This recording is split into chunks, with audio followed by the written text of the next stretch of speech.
Hi, it's Campbell Such. This is MindBite Thursday, your weekly dose of the human edge in technology. This week, a tech tip.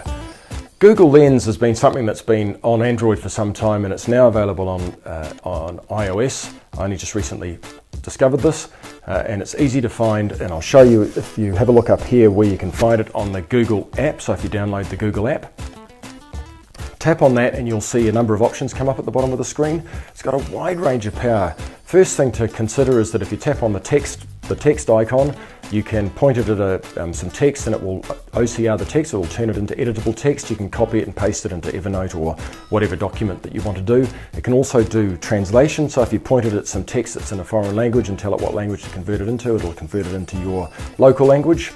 It will also attempt to recognize any images that are in the middle, and you'll see it'll draw a little white circle around whatever it is that it's going to look for.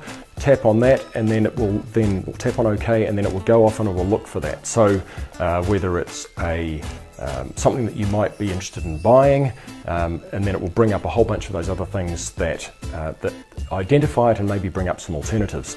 You can also tap on the shopping cart and it will then show you where you can buy that stuff.